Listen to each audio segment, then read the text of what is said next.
Fire drill! Fire drill!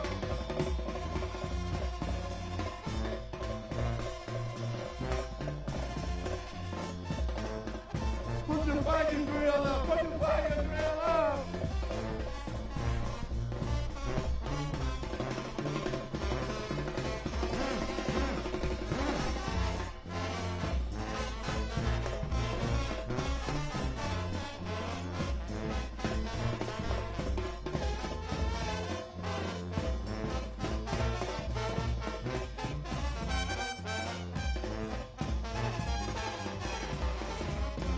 Yo, give it up for Troy. Yo, give it up, give it up.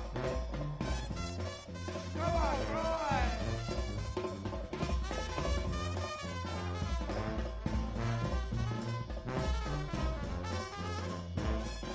Oh, yeah. Great in the ground. Okay. What you say, man? Great in the ground. Okay. Great in the ground. Okay.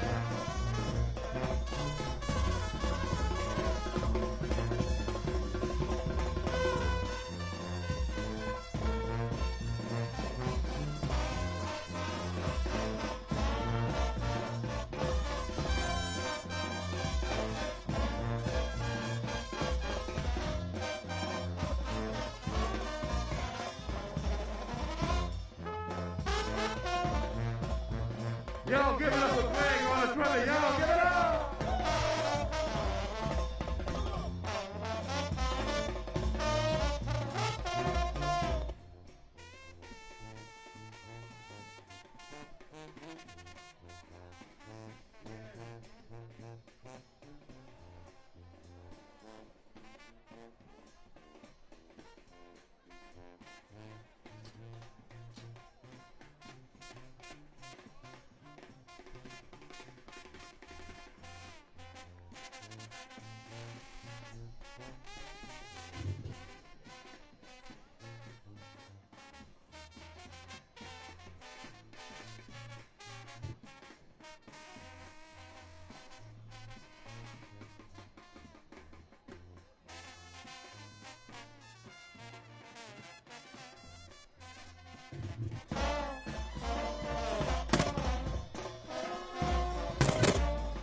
Stop, they shoot me every time. Boom.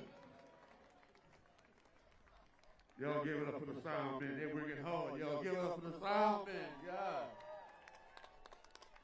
It look easy. 2 more, 3 more shots.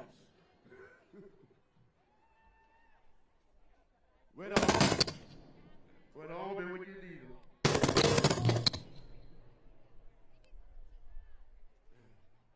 That's on my top tip. Top tip of my head, son. I hate that.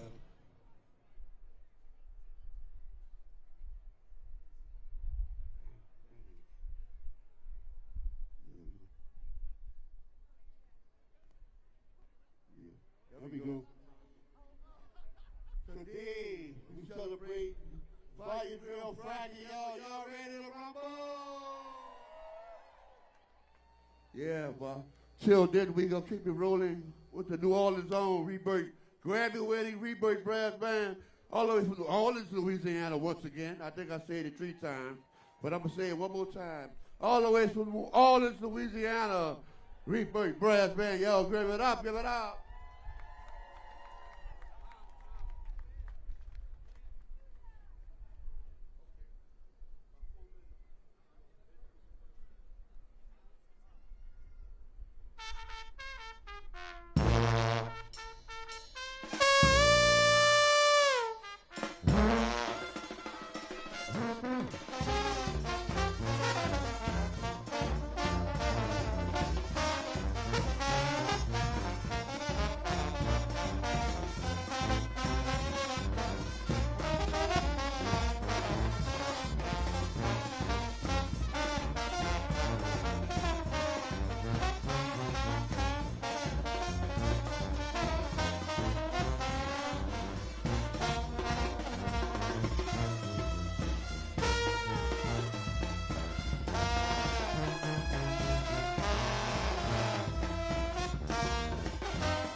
It ain't nothing but a party, y'all. Come on, put your hands together, everybody. I want to see you move your head, move your feet, move up. Fire.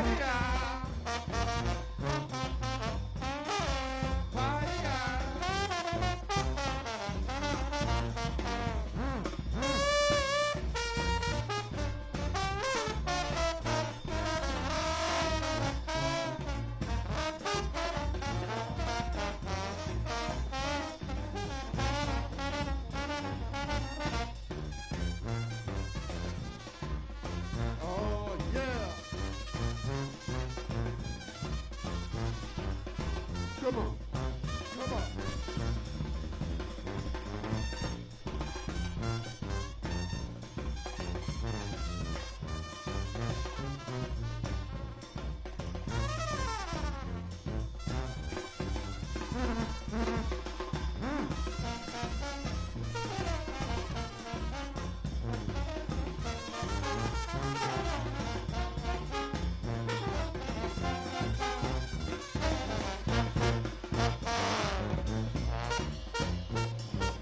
Give us the swag on the trumpet, y'all. Give it up.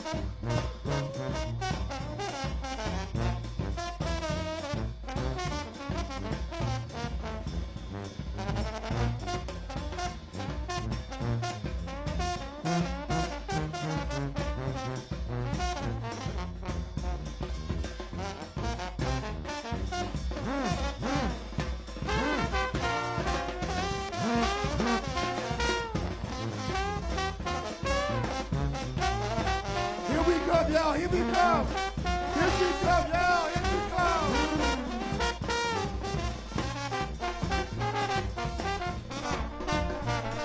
Here she comes, Miss Jane Fonda, y'all.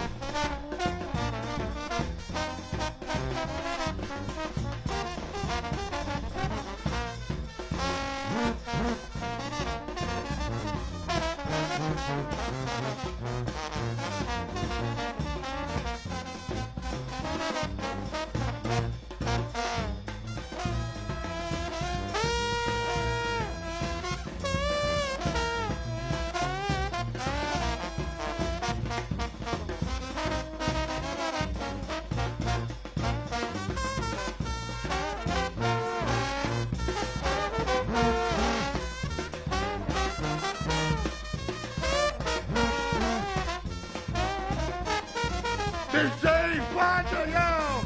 Miss Jane Fonda! We love you! Miss Jane Fonda! We love you! Let her know y'all love her, y'all! Give it up, y'all! Come on, come on, come on! Miss Jane Fonda, y'all! So beautiful!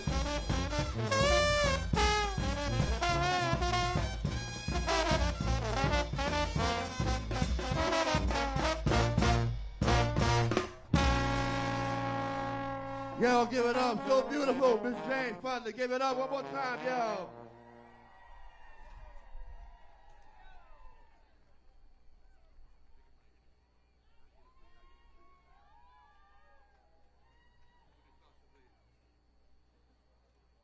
Aren't they great? They came all the way from New Orleans. This is so thrilling. Thank you all so much for being here. Welcome, firefighters. I'm so glad you're here. It means the world to me to be here in person in D.C., Piscataway lands, at this moment with so much at stake. The world has changed since I last stood here in 2019. Well, I mean, I haven't been arrested since then.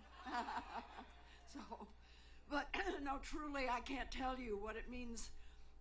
It brings so much hope to see all of you here.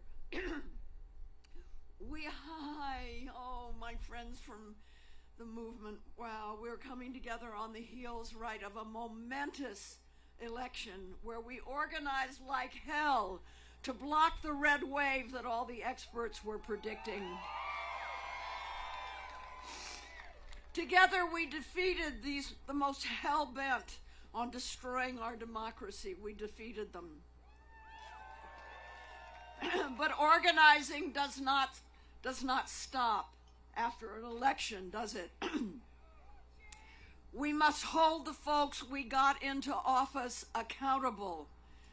Accountable to us, not to oil companies. Because the fossil fuel industry never stops, and so we cannot ever stop. So thank you, thank you, thank you, thank you for being here so much. I'm so grateful. We're all gathered at an incredibly crucial time. Congress has just 4 weeks to act before gridlock descends on our Capitol. And then for the next 2 years, it's going to be up to President Biden to use every single strategy, every tactic, every aspect of his executive power to keep moving our country forward on meaningful climate action. Time is running out. Scientists are telling us we are in our last decade of action. What we do or fail to do in the next 8 to 10 years to cut our fossil fuel emissions in half will determine how much of a livable future we'll have. So this is the time. This is the time for bold action before it's too late, and that's exactly why we are here right now. You know, back in October, it was October 11th, 2019, the very first Fire Drill Friday was kicked off here with an amazing group of movement partners. And I was arrested for civil disobedience. For the first time at 81 years old. I thought that was pretty good. I turned 82 in jail. As the weeks passed, Fire Drill Fridays grew from a few dozen people to thousands in attendance, millions amplifying the call to action, and a total of more than 600 arrests. We're going to take a look right now on the Jumbotron at our shared journey.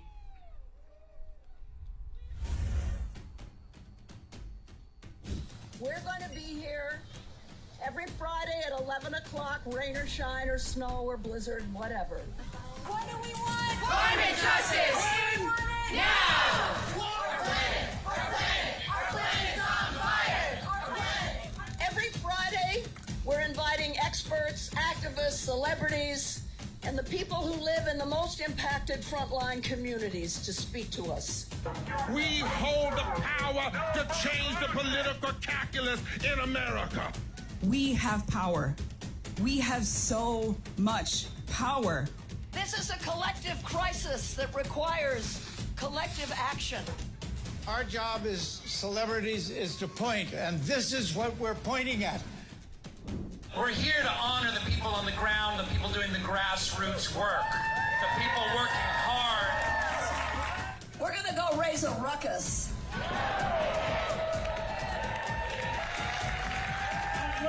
And this movement is spreading so fast. We are just getting started.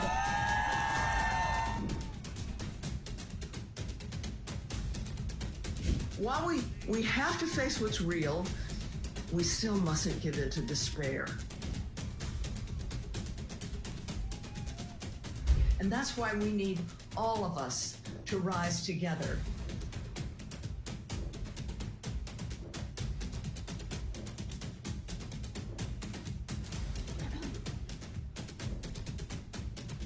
Don't blink, don't back down from this fight, because when it comes to us and climate deniers, we will win politically and we will win on the policy. Woo!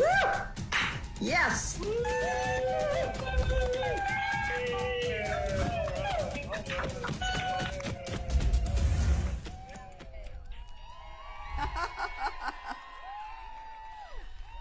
Wow, what a trip, right? So much has changed since that first Fire Drill Friday here in DC. when the COVID shutdown happened in March of 2020, we began to hold our Fire Drill Friday rallies virtually, and it worked. That first year, we had 9 million followers across all platforms, and 2 months ago, we reached our 11 millionth viewer.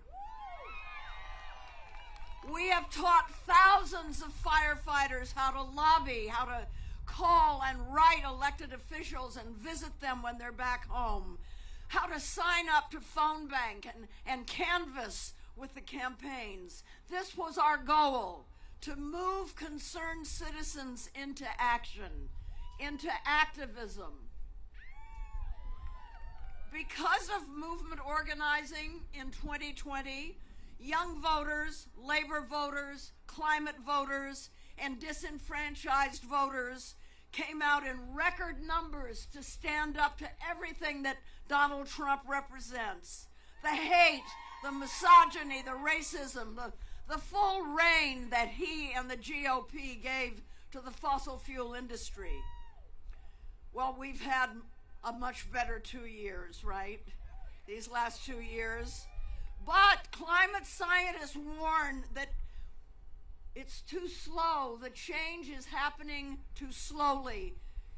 In the recent midterm elections, we proved that taking away women's rights, attacking our democracy, and inaction on climate all have consequences. This is what we showed them. We defeated all of the right-wing Secretary of State candidates. Yes. We won key governor's races and legislative races, and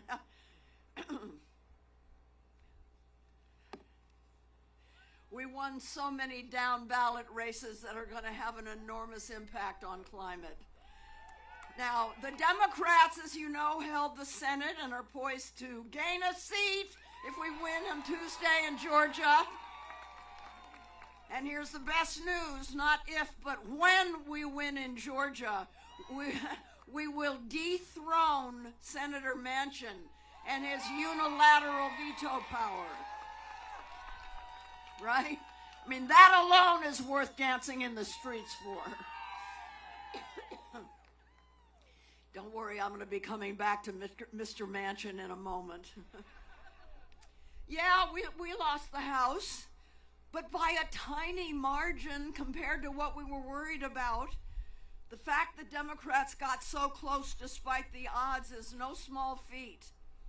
This happened, we've got to keep remembering this, it happened despite increased efforts to block voting, new gerrymandering districts, and fossil fuel interest spending an average of $4.3 million per Senate seat and $500,000 per House seat to support their puppet candidates. All of this proves that Americans are more aware, more outraged, and more committed to stopping the madness. Extreme hurricanes, floods, fires, these are worsening. In 2022, heat waves broke records in the US and all over the world. Data has proven that the world already has more fossil fuels under development above ground than we can safely burn if we want a livable future. Show of hands, who wants a livable future? All right. All right, there you go, and you're not alone. Despite big oil's relentless and well-funded disinformation campaigns, public opinion has reached unprecedented levels of support for climate action. 3% of Americans polled, representing 8.6 million people, even say they would commit civil disobedience on climate if someone they liked and respected asked them. So I say, hey, come on down. Come on down. Moving people, this is what Fire Drill Friday is all about, moving people from being alone and concerned to being together in action, right? I want to make a couple of points very clear because there's a lot of misunderstanding about what the movement demands are. As I've traveled the country supporting climate champions running for office in red states, I realize that we need to stress the fact that we're not talking about immediately stopping fossil fuels, right? There's been huge progress on the green energy front, but it can't yet take on the full burden of energy, providing energy for the United States. So we have to make clear we're talking about gradually phasing out of fossil fuels, but immediately stopping no new fossil fuels. It's really important to make that clear. And the second point that I want to make, and if you come from an oil-producing state, you know this, is that we must ensure a just transition for energy workers. What that means is that no worker or community will be left behind in a clean energy future. You know, the climate crisis is not their fault. We owe a debt of gratitude for keeping our lights on, our homes heated, our cars running for well over 100 years, often placing their own health and even their lives at risk due to unsafe working conditions. That's why we have to work together to ensure energy workers are trained for the transition. And of course, there are many thousands of jobs cleaning up the oil drilling sites, covering the toxic pools, and capping abandoned wells. We need to work with labor to make sure the new energy jobs are union or union equivalent. Most are not right now. A truly equitable and just transition also demands that the frontline communities most affected by the climate crisis have input on and benefit from proposed solutions. Injustice is at the heart of the climate consequences, so justice must be at the heart of the answers. This summer, Congress passed the largest investment in renewable energy in history as part of the Inflation Reduction Act. $370 billion over 10 years will go toward expanding the use of electric vehicles and advancing clean energy like solar and wind power. It's wonderful. It's fabulous. It's historic.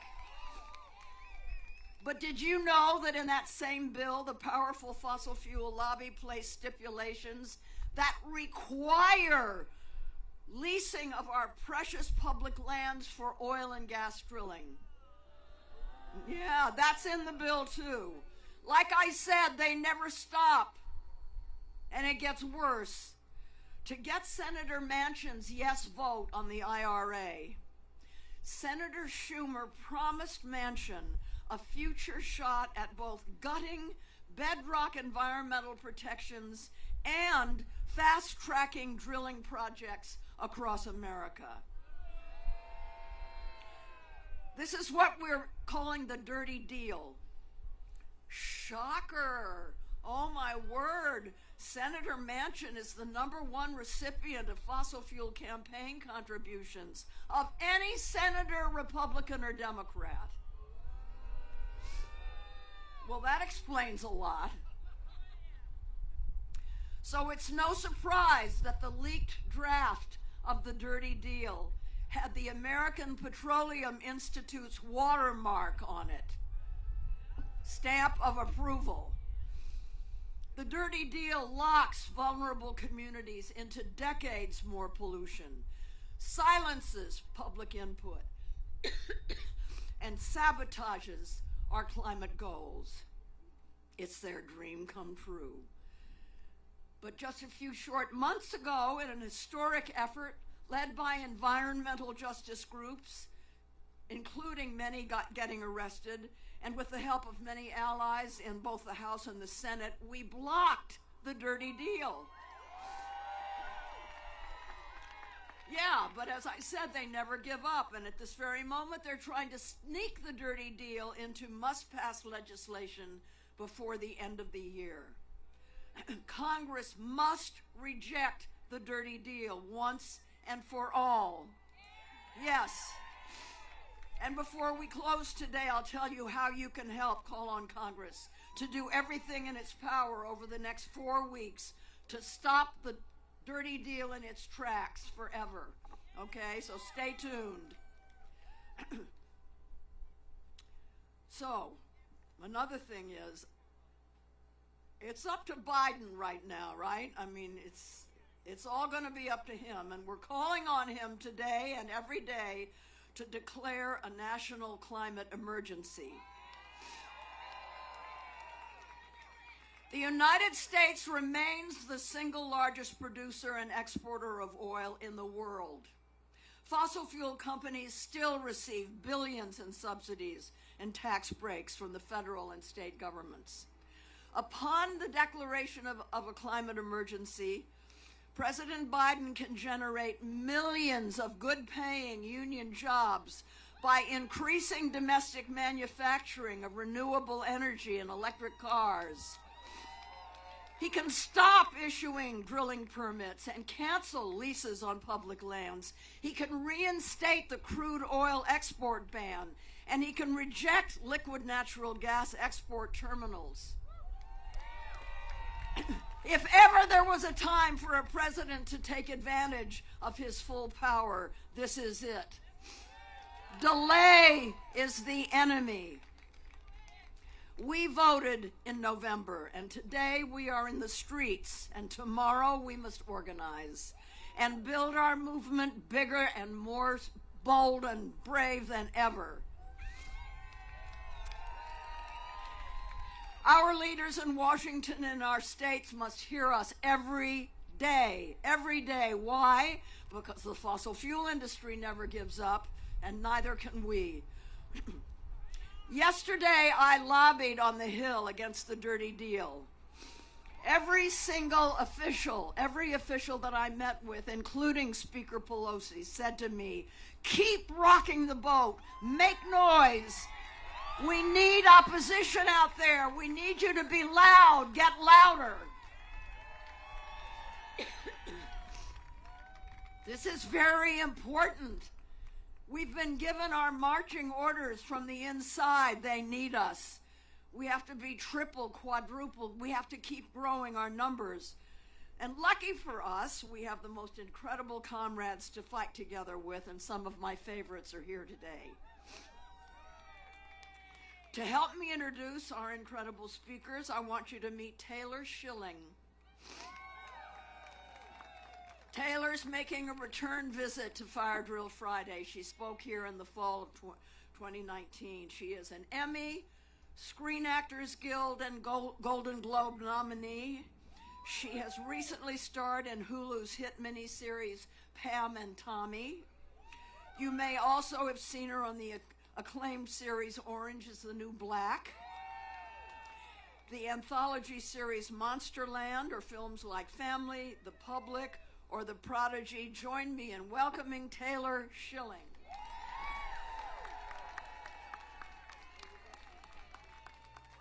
Hi, I'm so excited to be here supporting all of you. We're in this together, and Jane and all of these incredible activists that I'm so excited to introduce to you. First up, we have Senator Merkley. Yes.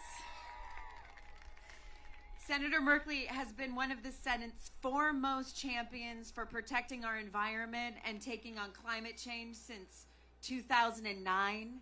He won bipartisan support to boost the Green Climate Fund, has used his seat on the Senate Foreign Relations Committee to promote American climate leadership on the global stage, and has led the fight in the Senate against Arctic drilling. Senator Merkley introduced the Keep It in the Ground Act to completely end new fossil fuel leases on our federal lands and waters.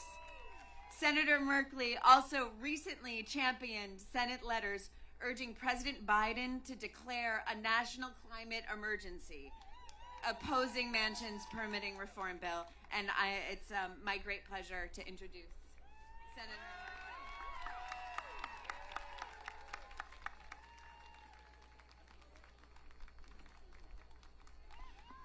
Well, hey, are y'all fired up to stop fossil fuels?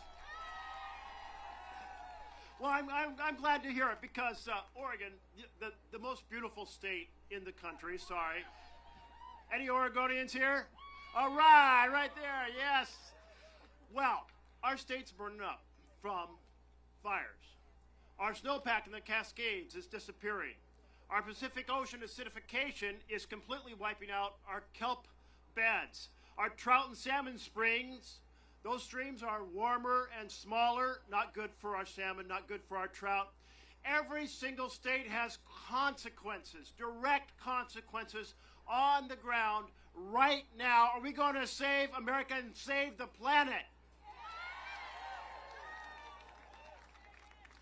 I saw a post over here that said, I'm with her. Can you hold that up? I'm with her, Mother Earth, our planet. That's, I'm with her too. Because there is no Planet B. I see a Planet B poster. Can you hold that up? SOS, no Planet B right there. Turn it around so everybody can see it.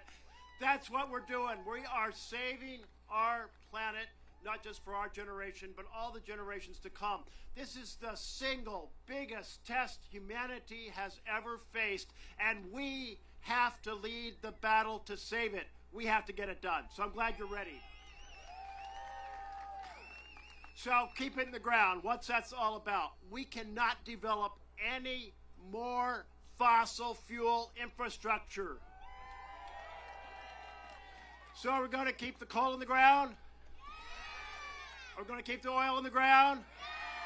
Are we going to keep the fossil gas in the ground? And there's nothing natural about fracking, so call it what it is, methane or fossil gas, huge climate warming impacts. Now, here's the thing. I'm so glad that Jane is organizing these Fire Drill Fridays because it is a code red 5-alarm fire. Thank you for doing this week after week after week after week. It's incredible. So each of us has to do all we can, and right now, we need to do something else. How about this? How about stopping the dirty deal?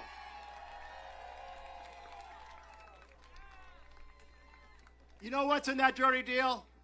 The Mountain Valley Pipeline for fossil gas. And that would mow down every single environmental law in the process. Not good. It says they would move the court of jurisdiction from one court to another to a favorable place so they could sustain that mow down of environmental laws. No way. So we got to keep it out of the Defense Authorization Act. Go up to Capitol Hill and tell the House of Representatives and the Senate, hell no, no dirty deal in the Defense Authorization Act. And no dirty deal in any continuing resolution or any other budget bill. So folks, time is short. We're really in deep trouble already. We have to move faster. We have to move bolder. That's why we need President Biden to declare a climate emergency. Use all the powers of the federal government to respond to this biggest test of humanity. So we're counting on all of you and all of the champions up here and every champion in every corner of our country, every corner of the world to carry this battle and move more boldly, more quickly together. Thank you all.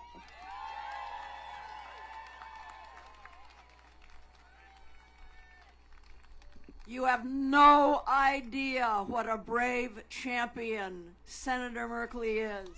You have no idea. He has bravely focused on fossil fuels before anybody else in politics did.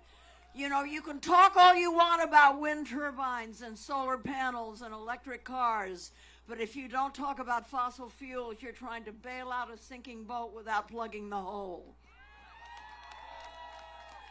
Right now, that senator is circulating a letter asking members of the Senate to sign on in opposition to the dirty deal. So thank you, Senator. Thank you so much. He's one of a kind. Our next speaker is Maria Lopez Nunez. She grew up in Brunswick, New Jersey, and remembers being displaced multiple times by racism and violence which is what sparked her commitment to fight extractive industries and end sacrifice zones once and for all. The iron-bound district of Newark, New Jersey, where she resides, is predominantly Black and Latino and is one of the most toxic neighborhoods in the country. In her role as Deputy Director of Advocacy and Organizing of Ironbound Community Corporation, the ICC, she challenges the current political system and holds power brokers and polluters accountable while fighting for the environment. And she currently serves on the White House Environmental Justice Advisory Council, on the Board for Climate Justice Alliance, and is the co-chair of the Grassroots Caucus for Building Equity and Alignment for Environmental Justice. Please welcome Maria Lopez Nunez.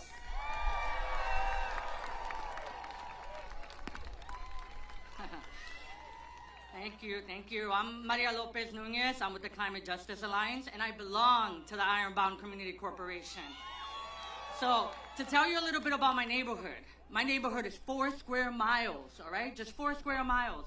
We have 3 power plants, 3 fossil fuel power plants, the state's largest garbage incinerator, the state's largest sewage waste treatment facility that takes the waste from 27 different states. The garbage incinerator, most of that trash comes from New York City. Okay, my neighborhood is the epitome of a sacrifice zone. During the Vietnam War, when we were producing Agent Orange, we were producing it in my neighborhood and then dumping the dioxin into the river, making it the longest Superfund site in the country, 17 miles of a Superfund site. And that means polluters must pay. So when I hear a dirty deal brokered by 2 white men in a dark room, leaving all of us out, I think that's not what democracy looks like. This is what democracy looks like. I know that we are in the United States of America. I come from a country in Honduras, right, in Central America, where there are dictators. And there should not be dictators here. We do not bend the knee to kings, not King Manchin, not King McConnell, all right? So I do know that no dirty deal can pass, and it cannot pass without people. We need all the people here to say, even if it's not in your neighborhood, it could be in your neighborhood. And I know we talk about climate change and how it's gonna hit all of us. But I tell you from a frontline community, from a sacrifice zone, and I tell you, sacrifice zones are not unique. That's what makes it sad. Black and brown people, indigenous people, rural communities, and low-income folks. We've been sacrificed for the greater good. And I say no more. No more sacrifice of our communities for the greater good, all right? The greater good will come from a just transition where we're all taken care of, where we transform the foundation of this society and break apart the racism, the classism. No means no. And we've already told no to this dirty side deal. So let's send it back where the hell it came from, and let's actually build a future without compromise. Thank you.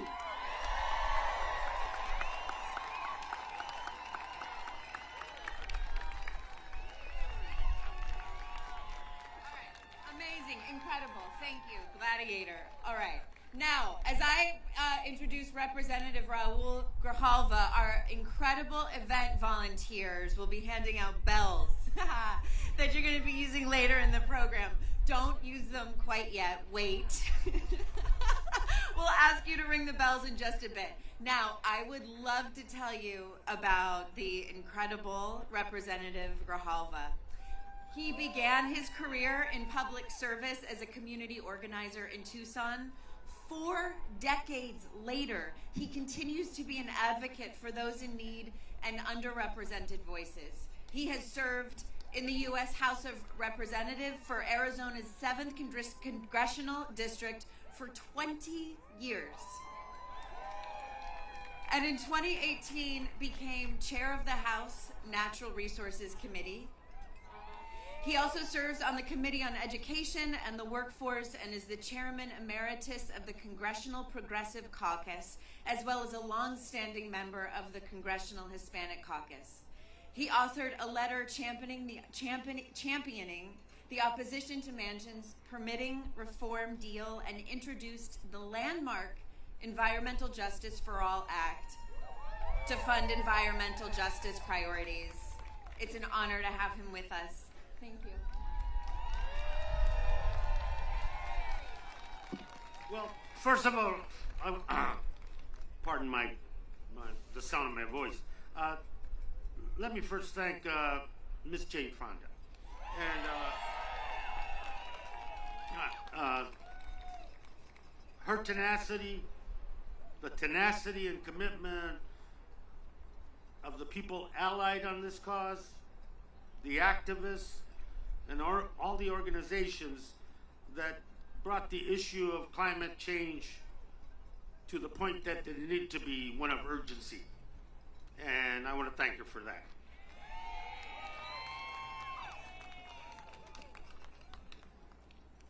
What's happened in the halls of Congress and what's happened with the deniers, the people afraid of science and fact that happen to be members of Congress and senators, what's happened to them is that they don't deny. They avoid, and they try to derail efforts to address the urgency of climate change that this country and this world faces. That's what they try to do. And they're going to try to do it again. Because this Manchin dirty deal, unfortunately, is not unique.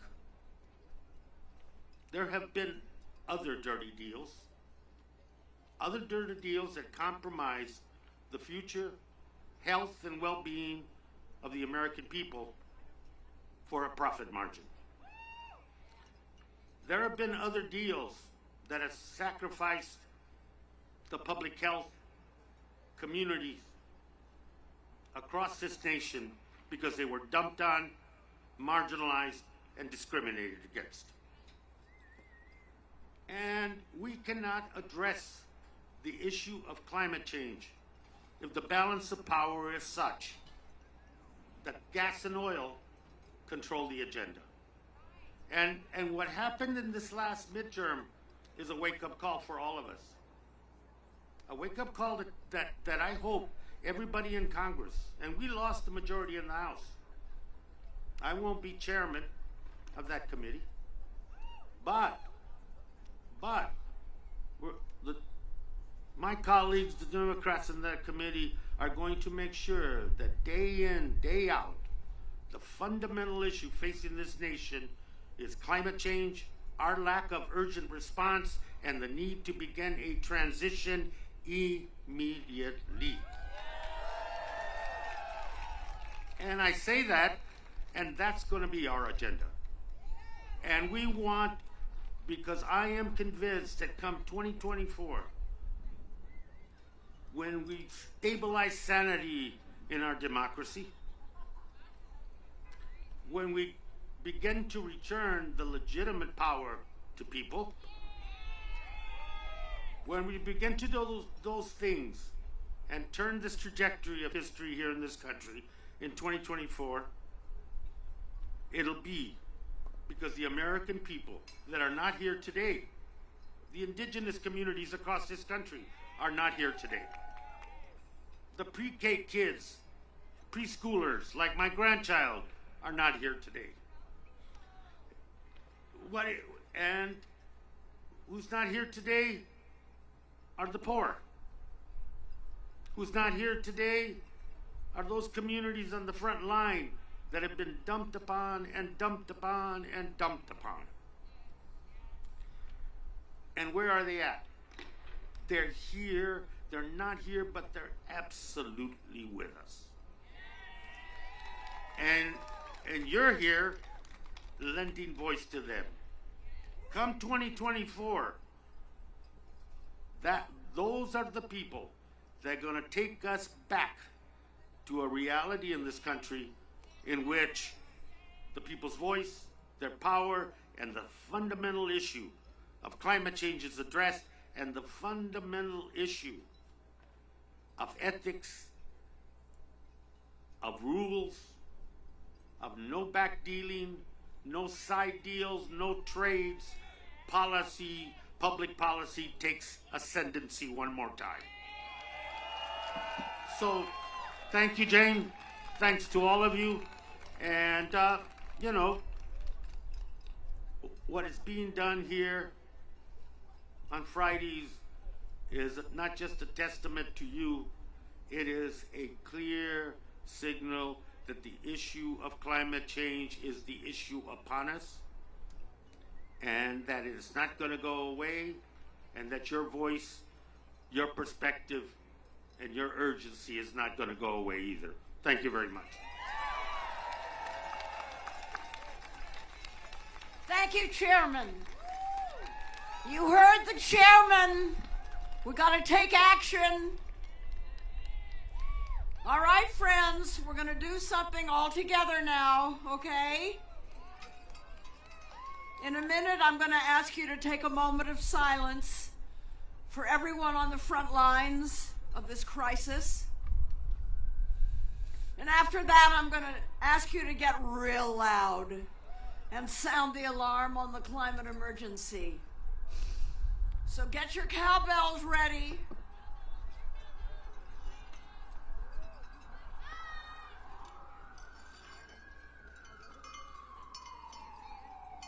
Get your cowbells ready. Be sure to hold your signs high, because we're going to take a picture. Not yet. We're going to take a picture.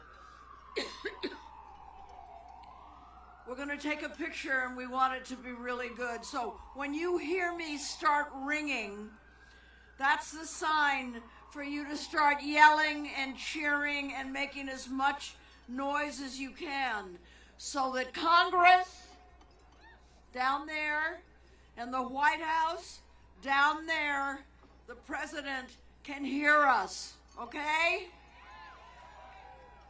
Yes, I didn't hear you. I said, okay. Okay, all right, that's better. Come on, that's better. That's more like it. Okay, but now first let's take a moment of silence to honor people hit first and worst. Hit first and worst by the climate crisis. Let's honor those who lost their lives or loved ones due to climate disasters, who drown in Hurricane Ian or in the devastating Pakistan floods. Let's honor those who have lost their homes in fires in California and Oregon, Washington, New Mexico, and Colorado. Let's honor the countless families forced into breathing the toxic pollution from nearby coal plants or refineries, and the farm workers suffering heat strokes and kidney damage out in the fields. Let's honor the people whose lands we are on, members of the Piscataway Nation, and recognize the violence and string of broken treaties that led to the complete takeover of their lands. And for those who are still here and still fighting for land back, and who are asking for all our support. Let's honor Joy Brown, a fierce warrior and advocate for indigenous and frontline communities who recently passed. She was an amazing mother, grandmother, and water protector to her people. And let's honor Representative McEachin, who passed away just days ago, much too young, who for decades lifted up and fought for environmental justice communities in the halls of power. This is a fight that Representative Grijalva is continuing, and I thank him for that. And finally, let's honor the children and grandchildren and those yet unborn who will bear the brunt of the crisis that they didn't create. Here we go, a moment of silence.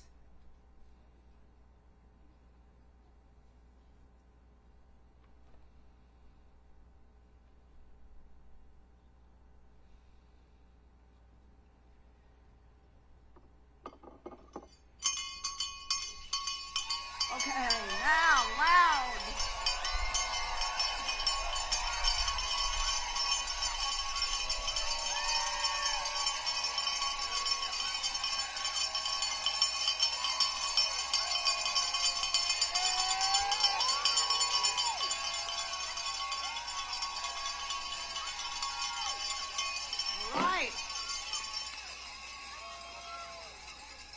I think they heard us, don't you? Now I want to introduce my friend who spoke at the very, very first Fire Drill Friday here in D.C. in October of 2019. Jerome Foster II is the 20-year-old White House climate advisor, environmental justice activist, and emerging technology developer. He advises President Biden's White House Environmental Justice Advisory Council as the youngest ever White House advisor. Jerome served as intern for the late Honorable John Lewis when he was 16. Served as board member for the DC State Board of Education at 15. He's co-founder at Wake Up, which is an international communication to community impact charity. Okay, please welcome Jerome Foster.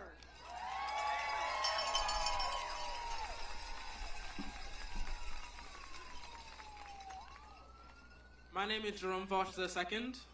I'm 20 years old, and I'm the youngest member of the White House Environmental Justice Advisory Council.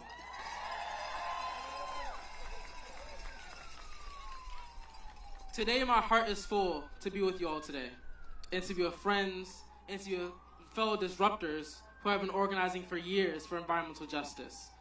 But at the same time, I have a feeling of frustration because we're here again fighting for what should be the human right to clean air and non-toxic water.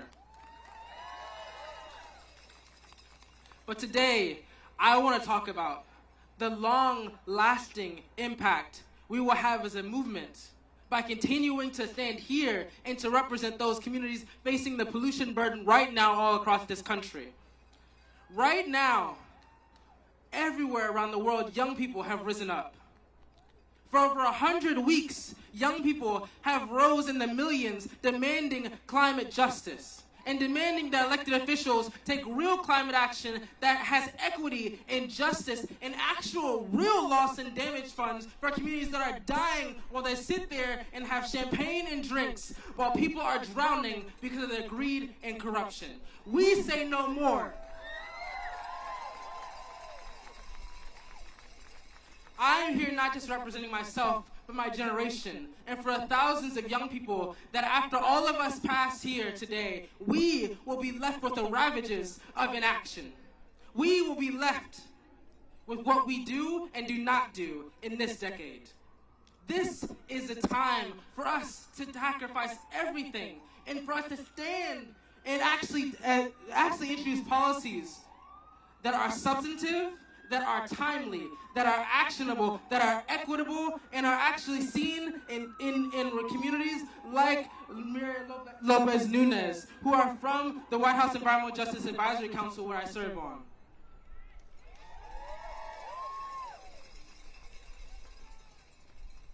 And most of all, I want to have a message to Republicans, to people that are on the other side that often don't hear our calls. This fight, this movement welcomes you. We are all of us victims of the same system that allows monopolies to exist. We're all of us victims of the same system that allows fossil fuel industry and petrochemical plants to be placed in black and brown communities. We are all of us neighbors. There are Republican and Democratic neighbors that live in Cancer Alley, where 156 petrochemical plants were placed there because of decades of environmental racism that leave them with cancer and are dying every day because of the fact that we are not united in this fight. Republicans and Democrats, Republican and Democratic voters must understand that we have to unite and redirect our pitchforks at each other into the system of oppression that continues to keep us oppressed. But most of all, I want to talk about the young people. Young people right now are feeling numb, and they're feeling hopeless because of the fact that we are not waking up. We, as a people, as a planet, as a movement, are shards of light in the darkness. We are glimmers of hope. By all of you who are in this crowd today, organizing, stopping, and saying the status quo must end here, are the lights that people need to see. By you being here today, you are showing that the time is now. And that the time for us to continue to vote out the politicians like Joe Manchin that are having the dirty deal perpetuated and think that their pollution and that their profits are worth more than our lives. They chose pollution over their children. They chose profits over our future. And we are tired of having to come here and demand the bare minimum. I'd like to thank Jane Fonda and Greenpeace USA and for Fire Drill Fridays for organizing us here. Jane Fonda is my dear godmother in climate movement, and she has been tirelessly fighting when it wasn't trendy to be a climate activist. It wasn't in vogue to be a climate activist. It wasn't mainstream to be a climate activist. It was dangerous. She is the one who has been fighting decades for us to continue fighting here today. And she's the true embodiment of the phrase that I always say. Civil rights are human rights, and human rights are environmental rights.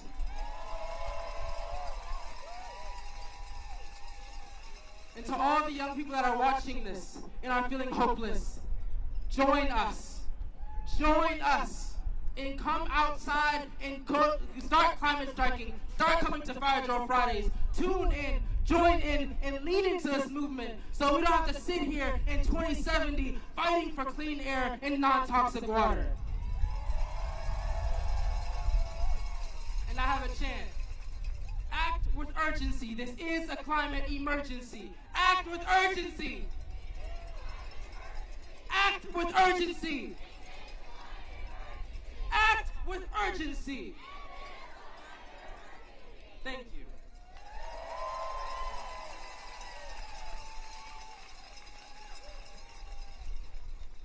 Teach us, Jerome. All right.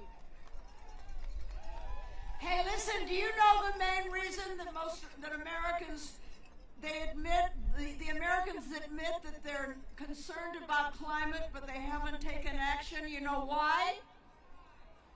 It's not lack of time. It's not lack of interest. They say they haven't been asked. So first, I'm asking you to take action. Okay? Take out your phones. I'll wait. Come on, take them out. Take out your phones. Get your phones out. All right, now, text Jane to 86799. It's up on the Jumbotron. 86799. That's Jane. 86799. And take a minute to actually put your name and info into your phone. Take a minute. That's good. I'm seeing people do this. This is very good. This is that's all right. Somebody will tell you what to do.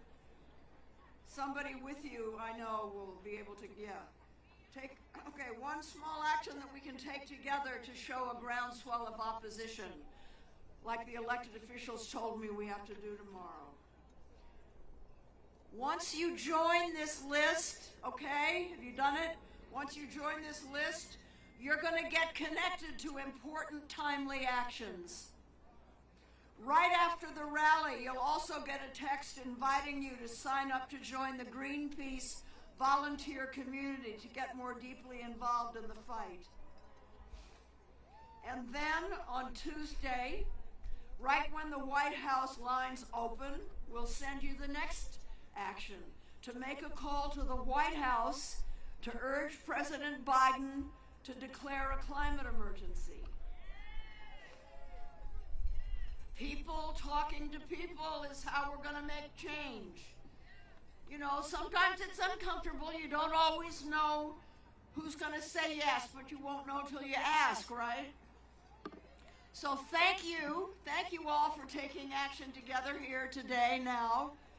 Be sure to check out the tables in the back. Which back? Over there, I guess. Over there. Oh yeah, the tables are over there. Okay, there's coastal stewards, Heated World, and Center for Biological Diversity. And they will help you get connected for action.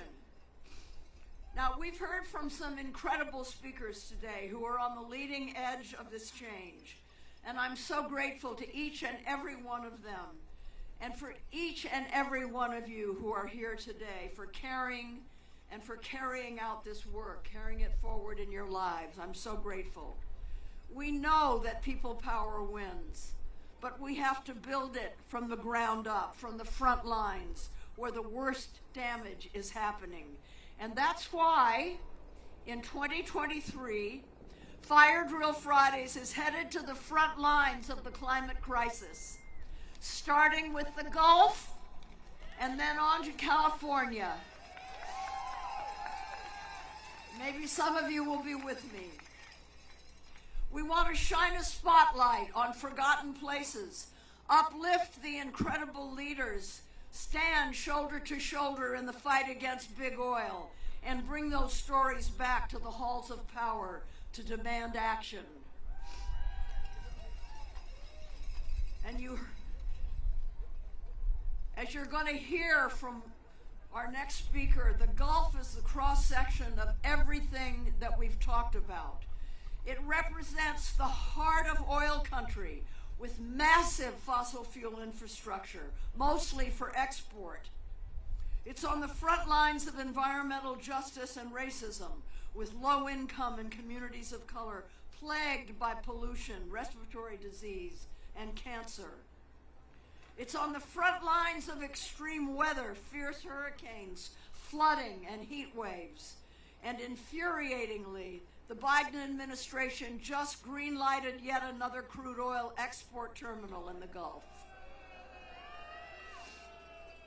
This terminal will emit over 300 million tons of carbon pollution every year along the Texas coast, creating really serious health problems. That said, the Gulf has the potential to be on the front lines of real solutions.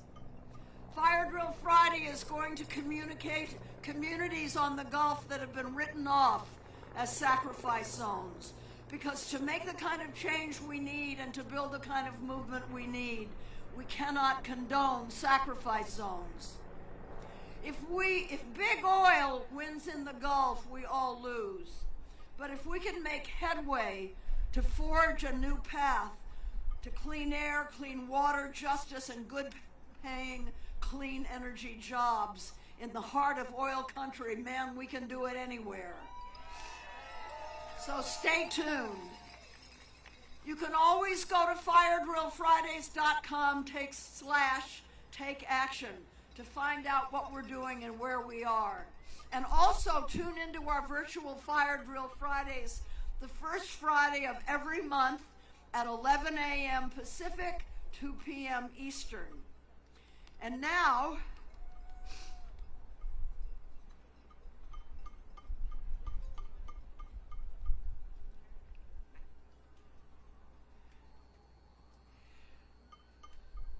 I've been talking about the Gulf, and now I'm going to introduce a speaker from the Gulf. Rasheda Ozain is the organizing director of Southwest Louisiana, Southeast Texas for Healthy Gulf, and is currently organizing against the oil and gas build-out in Southwest Louisiana and Southeast Texas. She also founded and directs the Vessel Project of Louisiana, a mutual aid and disaster relief organization in Louisiana. Rosetta is also, dig this, a mother of 6 children. And her children are the reason she's fighting so hard to save this planet. Please welcome Rashida Ozain.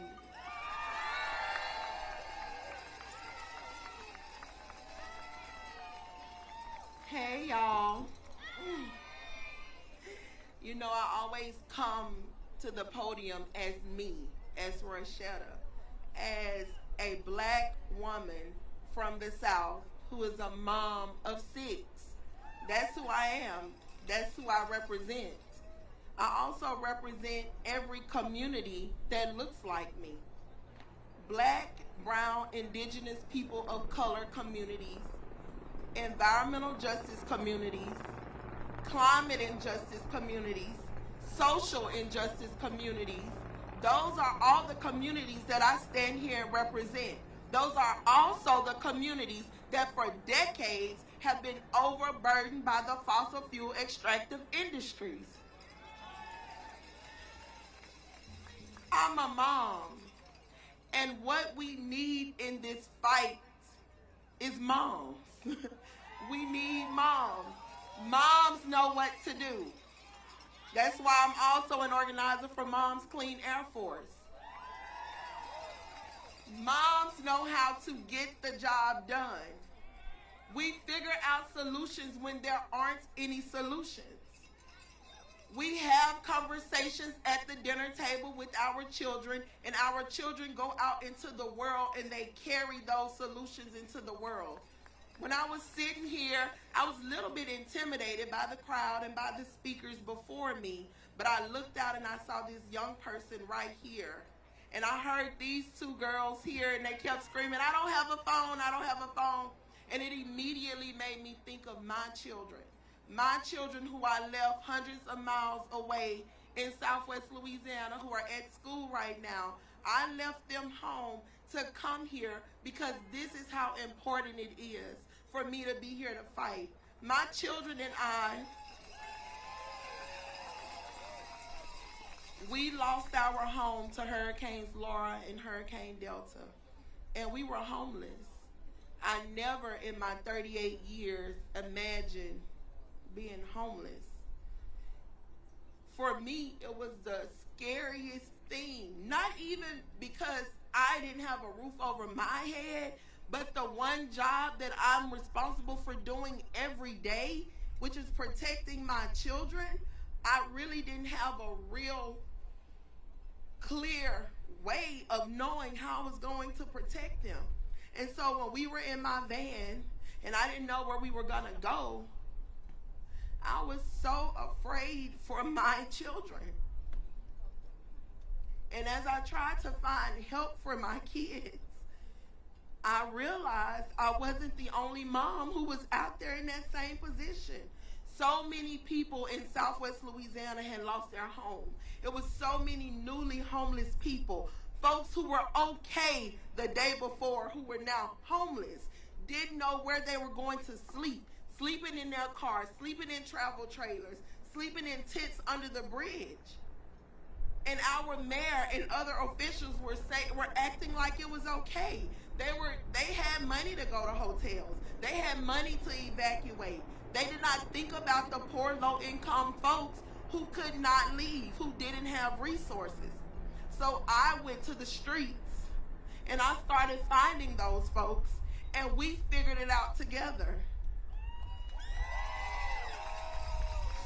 I took money that I did not have, but thanks to the stimulus check, because you know I have 6 kids, so y'all know my stimulus is kind of big.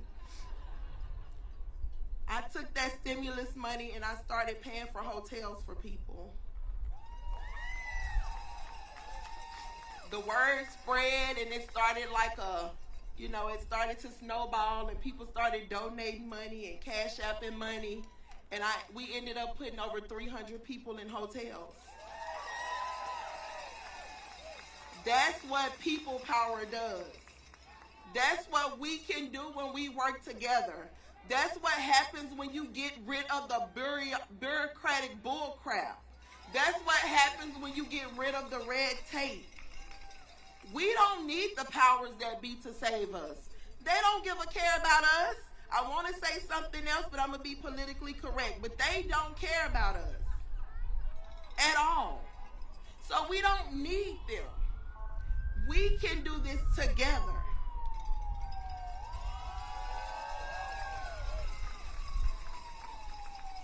Whenever I'm in these meetings in the White House and in the Senate or whatever, and they have me there as a frontline black person in the room, you know, they always say, it's so hard. Oh my God, we're trying to help. It's so hard. We you know, we're in the minority. I wake up in the minority. I cannot not be the minority. It's hard for me to breathe every day. It's hard for me to find clean drinking water in my community every day. It's not hard for you to make a decision. You make a choice to make that decision. So they always like to ask, well, what can we do? We've given them things to do over and over. What you can do is break free from plastics. What you can do is keep it in the ground. What you can do is stop the use of fossil fuels. Put more green jobs into our communities. Come to our communities, see us, meet with us, bring more of our community members to the table. Let them make the decisions. We're the closest to the problems, so guess who has the solutions?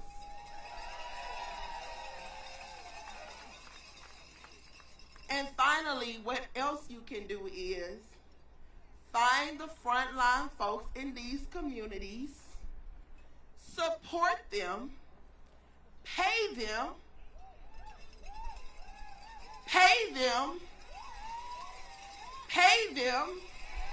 because this is a job. All of the communities that we fight for, because of the intersection of issues that we constantly face, we're not just fighting oil and gas, folks. People are literally dying every day. And it's not just at the hands of oil and gas. We're fighting social injustices. We're fighting health crisis. You cannot fight one thing without fighting the other thing, because all of these marginalized communities have been overburdened with so many things for so long that when you go in and you try to fight one thing, guess what? Their whole life is still crumbling down. You can't knock on somebody's door whose lights are getting cut off and say, fight Commonwealth. They don't care about Commonwealth.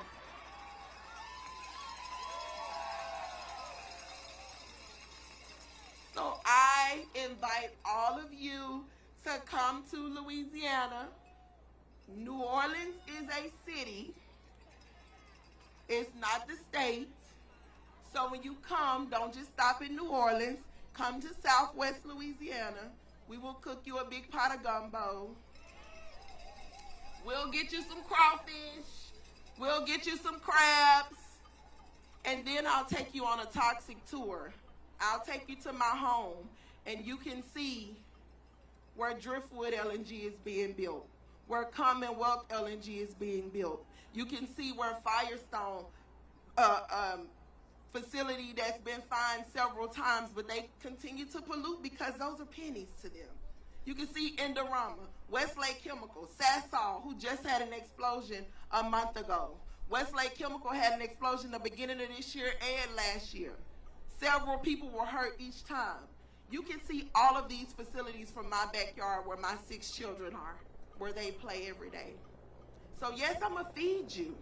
I'm gonna give you all the good things. I'm gonna take you for a walk along the beach, which is beautiful. But I'm gonna also show you why I fight every day. Thank y'all so much for having me. Thank you, Ms. Jane Fonda.